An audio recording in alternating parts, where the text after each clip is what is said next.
She knows her husband better than anybody else does. She knows what time of the day he's more receptive, when to leave him alone, who he looks up to, and when to put her foot down. She is an expert.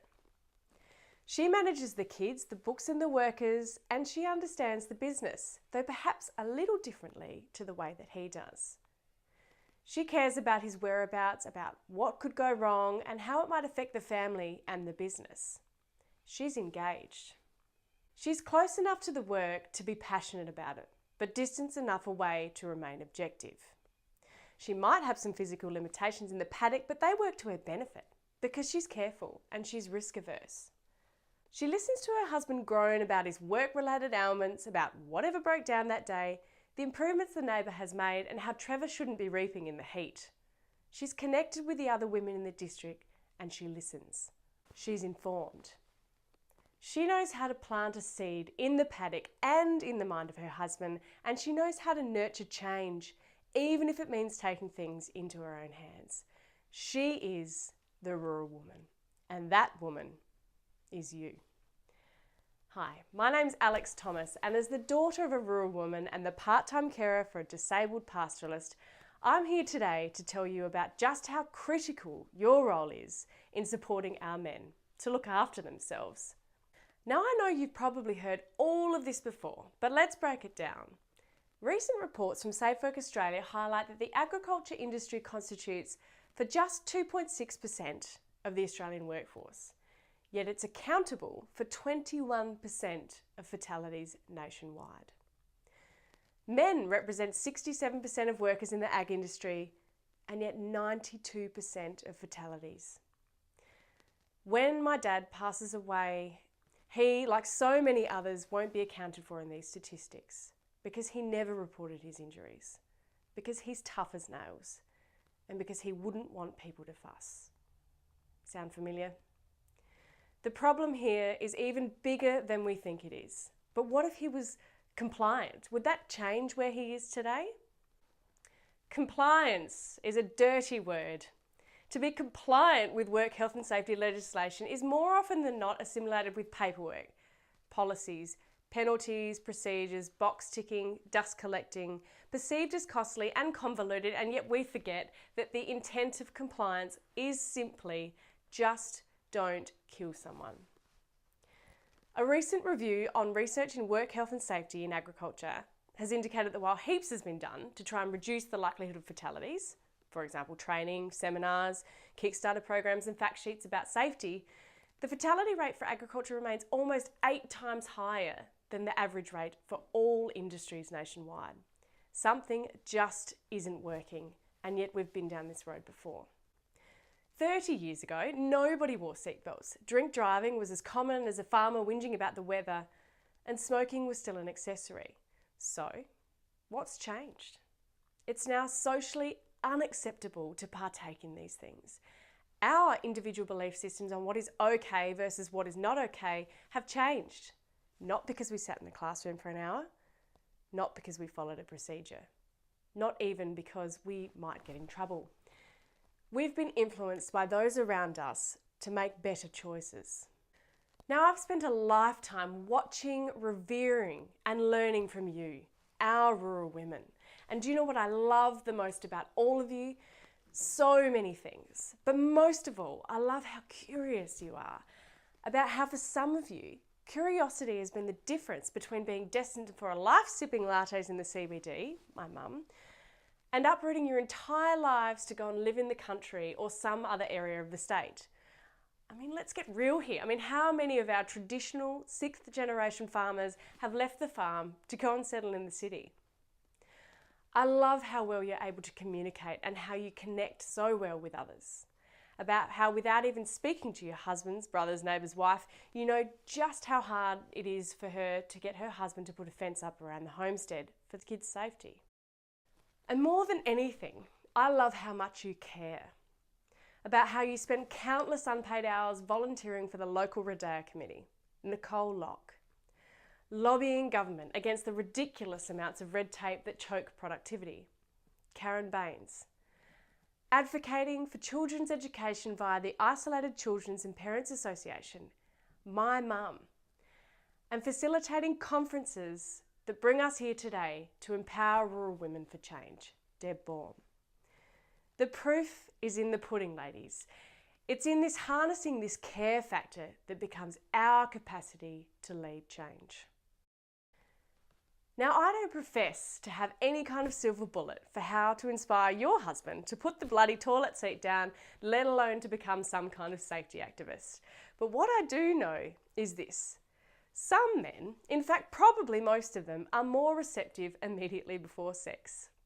Some immediately before dinner, and some when they have a beer in their hand, or perhaps while they're sitting on the toilet. Some men are less inclined to listen to their partners, we've all been there, and more likely to listen to their neighbour, who might be the tall poppy in the district. Others may look to industry associations, the stock journal, conferences, Facebook, etc. But the key message here is this: you are the experts. You know what flicks his switch, what makes him want to change something, and when.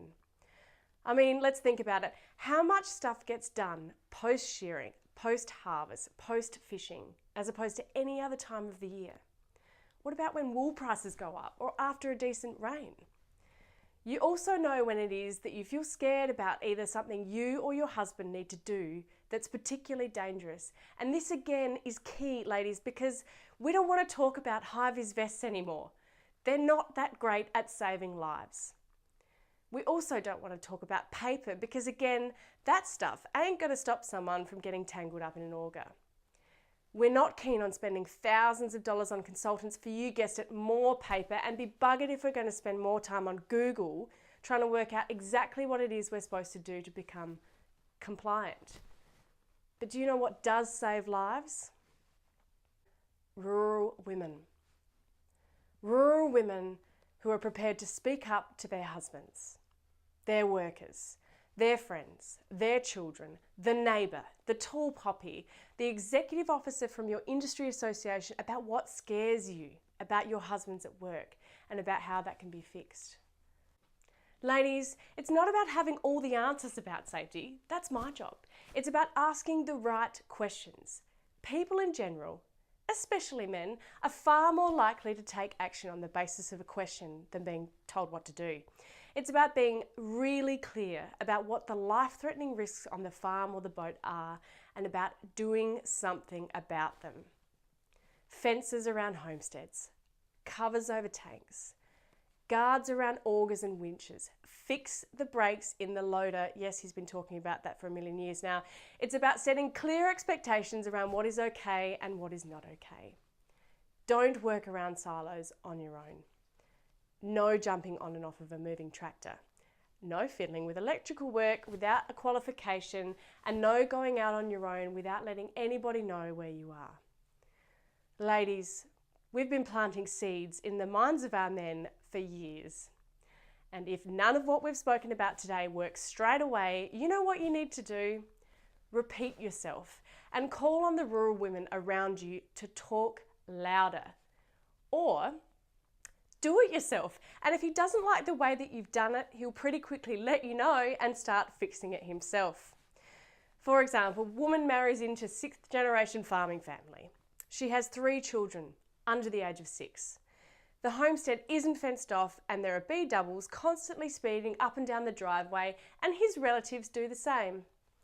He says he doesn't have the time and it'll cost too much, and his family also say the same because it's been that way for years. WTF. She gets in the loader and she starts moving dirt around to build speed humps down the driveway, marking a fence out around the homestead, digging holes to put the posts in. Take that. So before I hand the reins over to another wonderful rural woman, Marie Gooch, to take this conversation just a little bit further, my 3 key takeaways are this. Understand your power. You are the expert in your husband, your business, your community, and your industry. Change is already happening. Be curious, be connected, and be confident in your role to lead. 2, focus on the big shit. Don't waste your time on creating mountains of paperwork that doesn't add any value. And I'm a consultant, so I can actually say that. Take action on things that might actually save a life. And 3, plant a seed for safety. No, I mean seriously, talk to your husband about what needs to be done to save lives. The workers, your neighbour, the tall poppy, your kids, the industry association. Start a conversation that will eventually make it not cool to be unsafe or to take shortcuts. And finally, as my legacy to my mum, my dad, our industry and our way of life, this is what I'm going to do for you, and I really need your help. Over the coming months, firstly, I'm going to use the almighty power of social media to fire up the new Bush Telegraph and engage and empower rural women for change. So, if you choose to post anything about this presentation, make sure you tag me and include the hashtag PlantASeedForSafety. Secondly, I'm also going to develop free, easy and downloadable tools to help you take meaningful action to save lives. They're not ready yet, but keep an eye out for me on Facebook for further information. Thank you all so very much for all your time today. I know safety can be a difficult pill to swallow, but I think we've got the key within our hands. Please don't ever hesitate to contact me. Thank you.